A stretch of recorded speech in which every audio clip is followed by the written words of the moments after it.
2 Thessalonians 2:3, it says, "Let no man deceive you by any means, for that day shall not come except there come a falling away first, and that man of sin be revealed, the son of perdition, who opposeth and exalteth himself above all that is called God, or that is worshipped, so that he, as God, sitteth in the temple of God, showing himself that he is God." The God of this world. Because they want to own the future. They do not want to be subject to God's judgment. And remember, in all of what we're saying here, if you don't agree with what I've just laid out for you, can't find it in Scripture. Don't get the eschatology. Don't think that this is what's really there. It doesn't matter. It's not about what you believe or even what is true or not. It's what they believe, and their belief is the driver of their actions. These families are communicating one to another. We are an alien race. We are superior to the sons and daughters of Adam. We are stuck here with these apes that we created, we gave knowledge to. They're to us like cattle are to a farmer. They live at our pleasure and discretion. And if they become a threat, cows with guns, then you need to cull the herd. Take it down a few notches. Manage the problems. Not be overrun. So that they preserve their identity.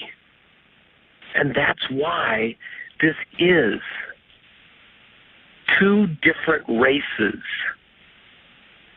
Whether they really exist or not, in their minds, a culture has been preserved, has been inculcated by some satanic genius to believe that they're different and to operate as though they're different, and they must protect themselves from the rest of us. And the life is in the blood.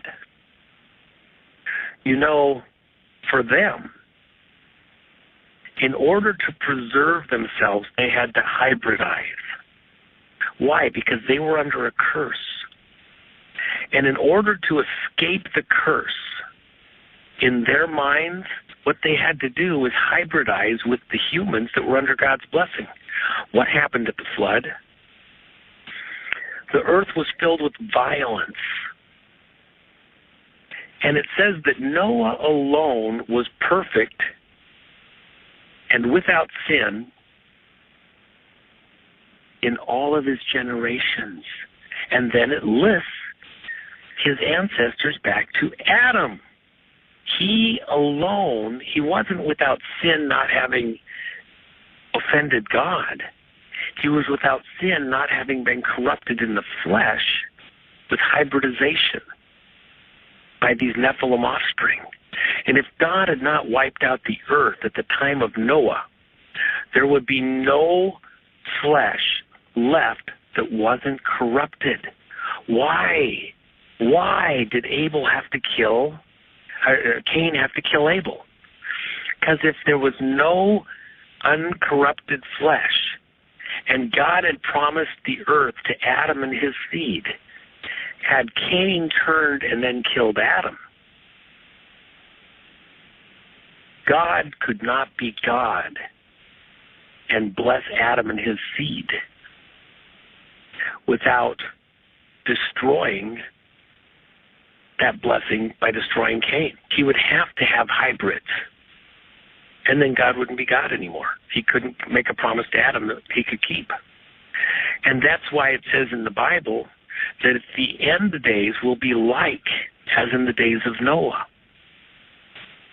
The hybridization. If they can destroy man till only the reptilians, the hybrids, are left, then God has to bless the hybrids, or God's not God anymore. It's a catch-22. And they believe that they need to eliminate anyone who is not a hybrid, who doesn't have some of that shared DNA. That's their plan. And by the way, what is it called, time monster, this beast?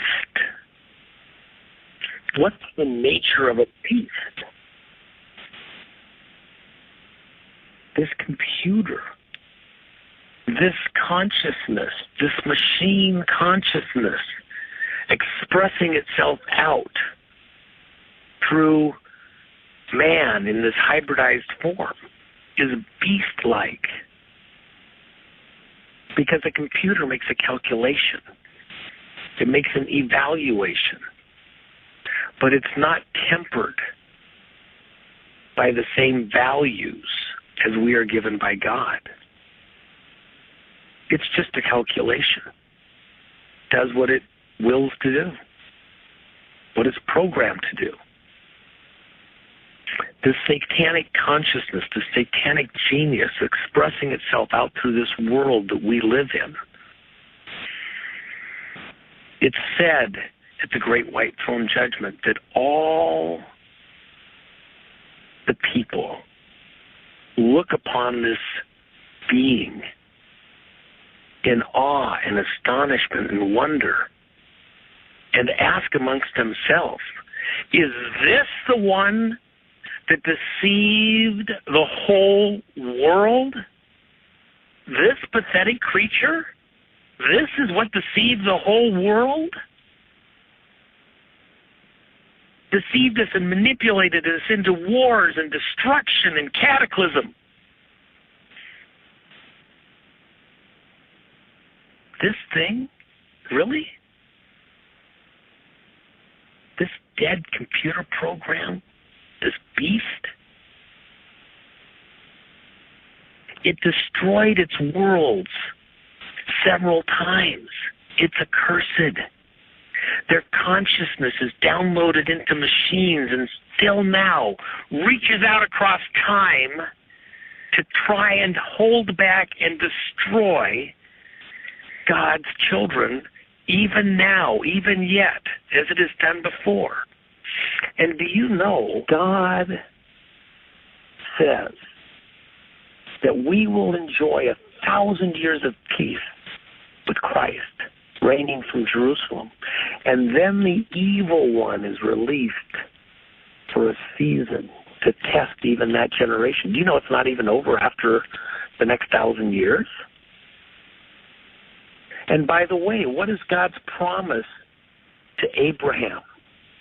God's promise to Abraham is that his seed will be as the sand of the seashore, innumerable by number. That if you could count all the grains of sand on all the seashores of the earth, that's how many Abraham's seed would be. And then if you look up at the sky, and if you could count all the stars in heaven, that his seed would be more than the stars in heaven. Do you know that in our galaxy alone, here in the Milky Way, there's more stars in our galaxy than there are grains of sand on our seashores? And then you add all the other galaxies beyond. God has promised Abraham and his seed not just to populate the earth out through time, but to populate eternity out through the galaxies by number and by dimension. But first, this cancer, this consciousness, this evil being, this destructive being that has destroyed its worlds over time, back into eons, must be capped, choked off, cut off forever into its eternal electronic hell. And those that will not place their trust in the blood of Christ, in the program that kills the virus, if you want to put it in those kind of terms,